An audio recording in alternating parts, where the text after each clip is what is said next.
ഇപ്പോൾ ഷിജു ഖാൻ കൂടി എന്നോടൊപ്പം ചേരുന്നുണ്ട്. ഷിജു ഖാൻ, ഇതാ സ്റ്റാൻഡിംഗ് കൗൺസിൽ തോമസ് എബ്രഹാം രാജിവെച്ചിരിക്കുകയാണ്. വളരെ പ്രധാനപ്പെട്ട കാര്യങ്ങളാണ് അദ്ദേഹം പറയുന്നത്. ഈ പുതിയ സ്റ്റാൻഡിംഗ് കൗൺസിലിനെ വി സി എങ്ങനെ നിയമിച്ചു? നിയമന അധികാരി എന്ന് പറയുന്നത് നിങ്ങൾ സിൻഡിക്കേറ്റ് അല്ലേ?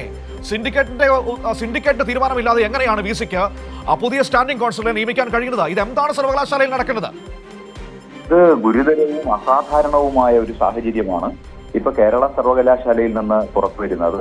നിങ്ങൾ ഇപ്പോ പുറത്തുവിട്ട വാർത്തയുടെ അടിസ്ഥാനത്തിൽ സർവകലാശാലയിലെ സ്റ്റാൻഡിംഗ് കൗൺസിലും കേരളത്തിലെ ഇന്ത്യയിലെ തന്നെ ഏറ്റവും പ്രധാനപ്പെട്ട അഭിഭാഷകരിൽ ഒരാളുമായിട്ടുള്ള അഡ്വക്കേറ്റ് തോമസ് എബ്രഹാം തൽസ്ഥാനം രാജിവെച്ചതായിട്ടുള്ള വാർത്തയാണ് പുറത്തുവരുന്നത്. വാസ്തവത്തിൽ സർവകലാശാല സിൻഡിക്കേറ്റ് അറിയാതെ ഏകപക്ഷീയമായി അദ്ദേഹത്തെ തൽസ്ഥാനത്ത് നിന്ന് മാറ്റാനുള്ള തീരുമാനവും അതിന്റെ ഉത്തരവും വൈസ് ചാൻസലർ ഇറക്കിയിട്ടുണ്ടായി. സിൻഡിക്കേറ്റിന് മാത്രമാണ് സ്റ്റാൻഡിംഗ് കൗൺസിലിനെ നിയമിക്കാനുള്ള അധികാരം. എന്നാൽ കഴിഞ്ഞ ദിവസം പുറത്തിറങ്ങിയ 58-50/2026 യൂണിവേഴ്സിറ്റി ഓഫ് കേരള ഡേറ്റഡ് 29/6/2026 എന്ന ഉത്തരവിന്റെ അടിസ്ഥാനത്തിലാണ് തന്റെ പ്രൈവറ്റ് അഡ്വക്കേറ്റിനെ, അതായത് തനിക്ക് ഹൈക്കോടതിയിൽ വേണ്ടി ഹാജരാകുന്ന ഔദ്യോഗികമല്ലാത്ത ഒരു പ്രൈവറ്റ് അഡ്വക്കേറ്റിനെ BJP സഹയാത്രികയെ സ്റ്റാൻഡിംഗ് കൗൺസിലായി അദ്ദേഹം നിയമിച്ചത്. ഇത് അധാർമികമായ പ്രവൃത്തിയാണ്, നിയമവിരുദ്ധമായ പ്രവൃത്തിയാണ്, സ്വജനപക്ഷപാതമാണ്.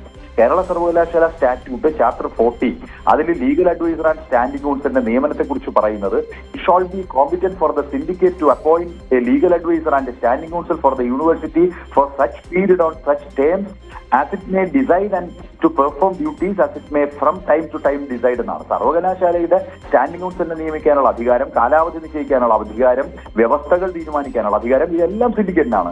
എന്നാൽ ആ സിൻഡിക്കേറ്റിനെ മറികടന്നുകൊണ്ട് ഏകപക്ഷീയമായി ചെയ്തിരിക്കുകയാണ്. സ്വജനപക്ഷപാതവും അഴിമതിയുമാണ് വാസ്തവത്തിൽ ഇപ്പോ നടന്നിരിക്കുന്നത്. സംഘപരിവാർ സഹയാത്രികരെ ബോർഡ് ഓഫ് സ്റ്റഡീസിലേക്ക് നിയമിക്കാനുള്ള തീരുമാനത്തിന് ശേഷം എടുത്ത ഗുരുതരമായ നിയമലംഘനമാണ്. തീർച്ചയായിട്ടും ഇതിനെ ശക്തമായിട്ട് നമുക്ക് ചോദ്യം ചെയ്യേണ്ടി വരും. ഇതൊരു നിയമവ്യവസ്ഥയുടെയും നിയമത്തിന്റെ ധാർമ്മികതയുടെയും ലംഘനം കൂടിയാണ്. തോമസ് എബ്രഹാം സാറിന്റെ നിങ്ങൾക്ക് കോടതിയിൽ പോകേണ്ടി വരും ഈ വിഷയത്തിലല്ലേ?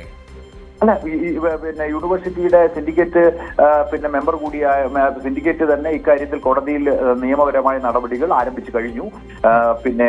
തൊട്ടു മുമ്പുള്ള ഈ തീരുമാനം വന്നപ്പോൾ തന്നെ നിയമ നടപടികളിലേക്ക് പോകുന്നതിനെ കുറിച്ച് സിൻഡിക്കേറ്റ് ആലോചിച്ചു കഴിഞ്ഞു. പിന്നെ ബഹുമാനപ്പെട്ട സ്റ്റാൻഡിംഗ് കൗൺസിൽ, നിലവിൽ യൂണിവേഴ്സിറ്റിയുടെ സ്റ്റാൻഡിംഗ് കൗൺസിലായിട്ടുള്ള തോമസ് എബ്രഹാം കഴിഞ്ഞ 10 വർഷം സർവകലാശാലയ്ക്ക് വേണ്ടിയും ഉന്നത വിദ്യാഭ്യാസത്തിന് വേണ്ടിയും അതിന്റെ മെറിറ്റ് സംരക്ഷിക്കാൻ വേണ്ടിയും നടത്തിയ ധീരമായിട്ടുള്ള ഇടപെടലുകളും അദ്ദേഹത്തിന്റെ നേതൃത്വത്തിൽ അഭിഭാഷകർ ഒന്നടങ്കം നമ്മുടെ സർവകലാശാലയുടെ അന്തസ്സ് ഉയർത്തിപ്പിടിച്ചുകൊണ്ടെടുത്ത നിലപാടുകളും ഈ സന്ദർഭത്തിൽ പ്രത്യേകം സ്മരിക്കേണ്ടതാണ്. എന്നാൽ അതിനെ മുഴുവൻ വിസ്മരിച്ചുകൊണ്ടാണ് ഏകപക്ഷീയമായിട്ട് സർവകലാശാല നിയമങ്ങളെയും ചട്ടങ്ങളെയും കാറ്റിൽ പറത്തിക്കൊണ്ട് വൈസ് ചാൻസലർ അദ്ദേഹത്തെ തൽസ്ഥാനത്ത് നിന്ന് പുറത്താക്കാൻ ഉത്തരവ് പുറപ്പെടുവിച്ചത്.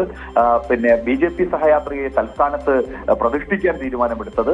ഞാൻ മനസ്സിലാക്കുന്നത് അതിനോടുള്ള പ്രതികരണം എന്ന നിലയിലാണ് അദ്ദേഹം ഇത്തരം ഒരു തീരുമാനം കൈക്കൊണ്ടിട്ടുള്ളത്. നിങ്ങൾ പുറത്തുവിട്ടിട്ടുള്ള ഈ വാർത്തയുടെ അടിസ്ഥാനം അതാണെന്നാണ് ഞാൻ മനസ്സിലാക്കുന്നത്. തീർച്ചയായും അത് തന്നെയാണ്. Okay, thank you Shri Shiju Khan ഈ അവസരത്തിൽ പ്രതികരിച്ചതിന്.